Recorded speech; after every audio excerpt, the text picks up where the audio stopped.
The first forging technique I'm going to show you is called drawing out, and it refers to making the metal longer and thinner.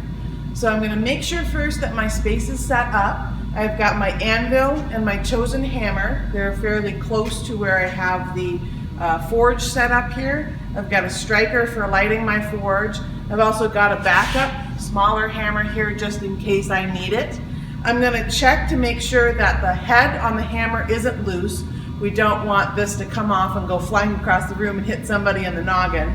If it is a little loose, all you need to do is take the hammer with the head side down and pound it a few times on the anvil, and that will sort of snug things up a little bit. You will notice I'm wearing a pair of clear safety glasses to protect my eyes, but I do not have my gloves on. You do not want to wear gloves when you're forging because it makes it more difficult to grip the hammer. And again, you don't want your glove and the hammer to come flying off and go across the room and ping somebody. People often worry, well, if I'm not wearing gloves, are my hands going to get burned? And the answer to that is no.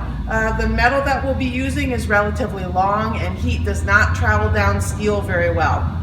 Steel is not a good conductor. So as long as you're holding the metal away from the tip or the area in which you're forging, it's not a problem at all not to have gloves on. A reminder about how our tanks are set up. Instead of how we've done this for welding, we've turned our gas up a little bit, our acetylene, so that it's at 10. Our oxygen is at 20. And we have put a number 4 torch tip on our welding torch. Okay, so I've got my torch lit. Remember, we have a reducing or a cauterizing flame. So our middle cone is now a little longer than our inner cone. I've got my length of metal, which is a bit longer than I think I need to be, and everything is organized. We're ready to forge. So I'm going to start out, like I said, by showing you how to draw something out. That's how you make it longer and thinner. It's a great way to get different sorts of line qualities into your sculpture. It's also a wonderful way to create a point. So that's what we're going to do first, is we're going to draw out a point. To do this, I'm going to take my metal and I'm going to put it in the flame, so about the last inch or so of this metal rod is in the flame, and I'm going to heat it until it's cherry red. As I have it in the flame, I'm going to be turning it, so I'm going to have both of my hands here like this, and I'm just going to be moving my fingers in order to get this to rotate. It is always easier to forge with a piece of straight metal than something that's bent because you can roll it more easily. So I'll put this right above the small flame in kind of the middle cone, and I'm going to both move it back and forth in the flame and rotate it at the same time.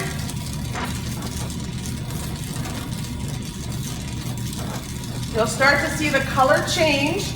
This, by the way, is why we don't wear our welding glasses, because we really want to be able to see that get cherry red. Then I'm going to bring it to my hammer, or to my anvil. I'm going to place it down on the sweet spot, and I will hammer it from here. I'm just going to show you right now what everything does, and then I'll actually do it next time I heat it.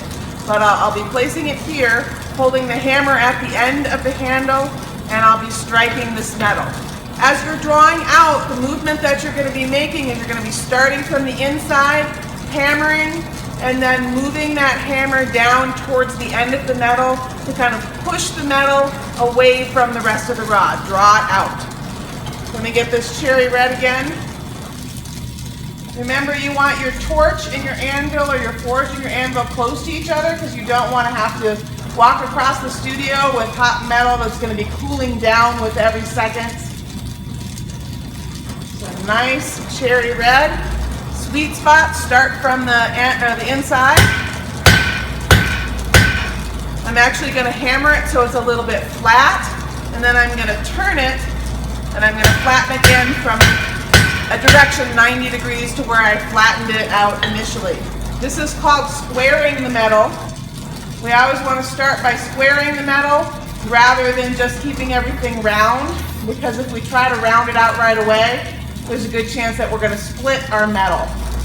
If you do split your metal, you just have to cut off what you've been forging and start again.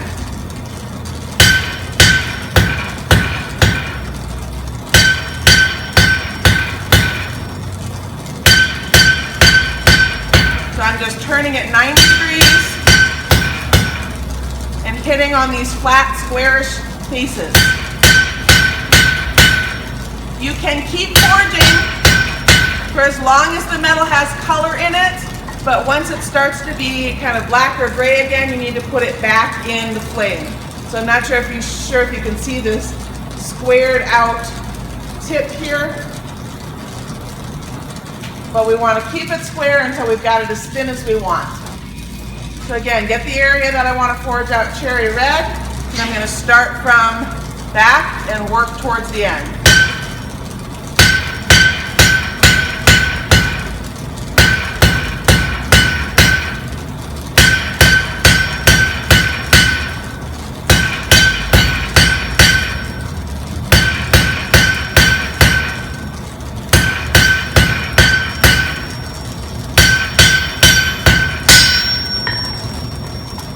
So you can maybe see how that end is starting to get longer and thinner. It's still square.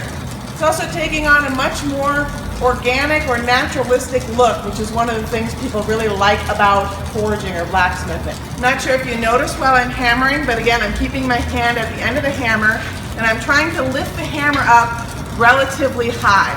The more you lift the hammer up, like let's say you lift it up shoulder height and let it drop, that's where the force is going to come from. So rather than trying to muscle it really hard, we're using gravity to our advantage. That's why you don't need a super, super heavy hammer to do this. I'm going to heat it again, and now I'm going to be a little careful because this metal is thin. It's going to heat up really fast.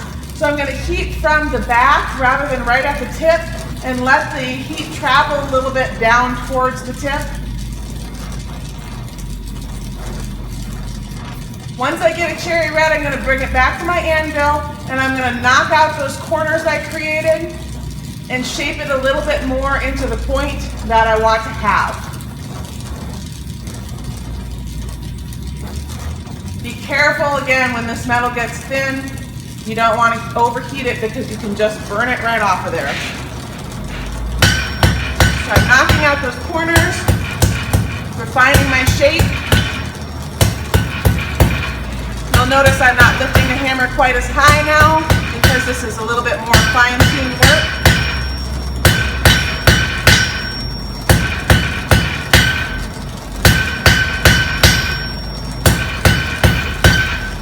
I want to get that point just a little bit sharper, so I'm going to heat it up one more time.